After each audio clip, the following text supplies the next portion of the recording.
I'm building Sumorbit, a physics-based fighting game where planets sumo wrestle to be the last one standing in the solar system. Since the trailer was just finished and the Steam page was up, I tried posting the trailer to the Destroy My Game subreddit to get some brutally honest feedback. Something to tell me why the game wasn't getting much traction. It was met with nothing. For a few days. But I did eventually get one nice and helpful comment. Amongst other useful ideas, they recommended adding some new maps for variety. The first new map resembles Alpha Centauri A and B, with 2 stars that orbit each other. This is the nearest star system to our own solar system. I had to implement moving stars and have the AI act appropriately to multiple stars and rings. This map can end up in a face-off where players are stuck between 2 rings separate from each other. The winner would be determined by which player and star has the most health, as well as how big the planets are and how well players can stay in the middle of the ring. But before this happens, the player with the worst outcome can choose to cross the gap. The next map is a star orbiting a black hole, based on Gaia BH1, the closest known black hole to our solar system. The black hole has a strong gravity effect on the accretion disk, but it can be survived by grabbing space. Though anything that touches the singularity spells instant death. This applies to the star as well. It's also possible to lose just your moon to the black hole, leaving you with limited options.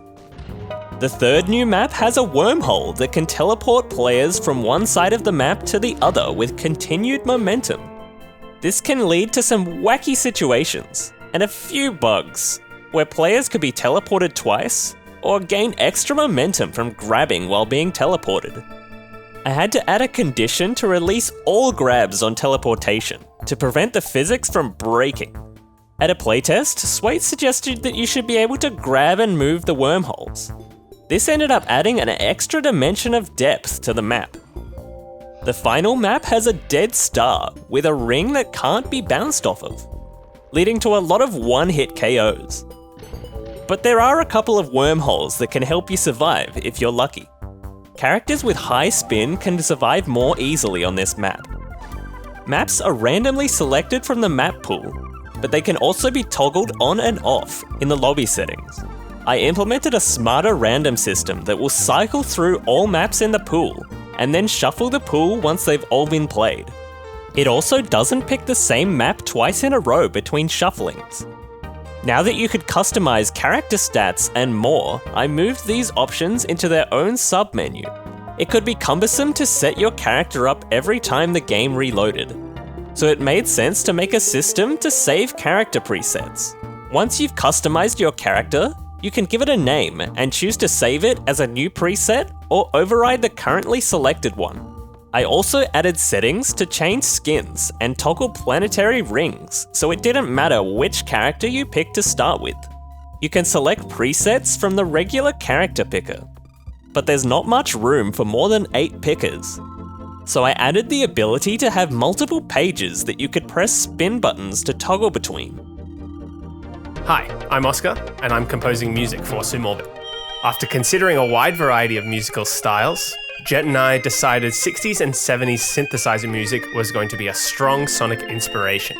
Composers like Mort Garson, Wendy Carlos, and Jean-Jacques Perry were all key influences, and creating a sound similar to those early Moog synths was an important part of the game's auditory identity. For the trailer, we wanted to convey both the scale of the setting and highlight the combat aspect of the game. Brass sounds give the track its regal quality, and the repeated snare pattern helps to give it some drive. In the B section, the melody is more flowing, and the harmony moves through many different chords to give contrast before moving back to the A section. The track was later adapted to a looped version for the game's battle theme, with some sections moved and altered. The menu music needed to strike a balance between energy and simplicity, as players would hear it frequently. Making it too exciting would make the track become jarring and irritating over time. Propelled mainly by its wandering chord progression, this track also gets a bit of groove from its syncopated bass line, played against the straight rhythms of the kick drum and other chordal instruments. The music for the upcoming single-player mode needed to avoid being jarring over long play sessions, but also needed to keep the player engaged and energized throughout. Since the single-player missions can have more relaxed gameplay, the energy of the track is a balance between the menu and battle themes. It weaves through different styles and feelings to keep the variety high and make the track feel longer as a result. Marketing was something that I struggled with for the game for a long time. I felt the hook of Sumo Wrestling Planets was interesting, but something about the implementation just wasn't sticking with most people. Up until this point, my only marketing had been posting clips on X.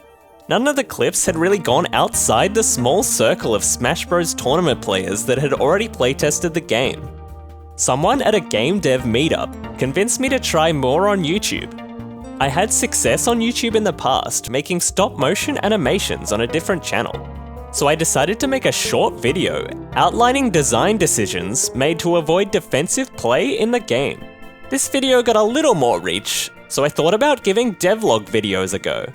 I had actually written a script for an initial devlog 2 years prior, but I found the length of the script intimidating to find clips for. I decided to take the 2-year-old script and trim a lot of the fat out. The first devlog I released got picked up by the algorithm a little bit, getting over 600 views, which I was happy to see. But the subsequent devlogs haven't gotten quite the same attention. I didn't have many better options, so I continued to make one per month in the hopes that one of them would take off.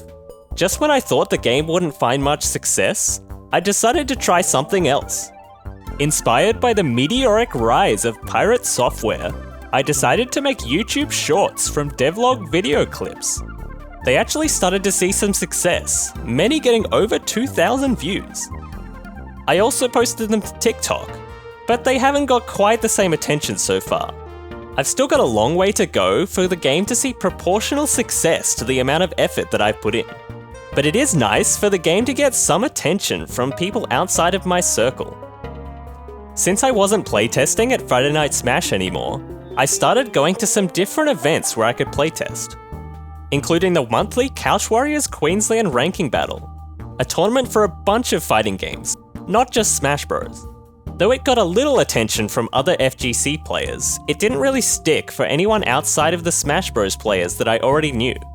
It was still helpful to regularly test the game in a competitive setting. There were a few other events that had other game developers and members of the general public. Zed Games Indie Dev Night featured a bunch of local indie games and quite a few people from the general public which played and enjoyed my game. I think the addition of new maps added some needed variety to the experience. The biggest event was the Queensland Games Festival. This event had countless different people playtest the game, with a variety of demographics.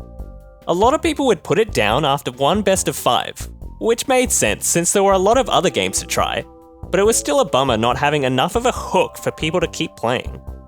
There were some exceptions though. A family of kids had fun playing against each other, and even came back later in the day specifically to play it again. I would often sit back and let people try to figure it out themselves, since if they bought the game, they wouldn't have anyone telling them how it works. But I would intervene if they seemed completely lost. I saw a common pattern throughout the day. People seemed to frequently die to their own lack of control, which gave me ideas that maybe the maps weren't big enough, or that player movement was too difficult, or the game was too precise. But the event was a success overall. I also did some interviews, and got to play some of the other games myself. At this point, the game was almost feature complete for multiplayer, but the single player experience was lacking, with no native online play or enough variety of single player modes. If someone didn't have anyone to play with them, the game wouldn't be a great experience. So in the next devlog, I'll be implementing a single player campaign mode with a variety of mission types. If you're interested, make sure to add the game to your wish list on Steam.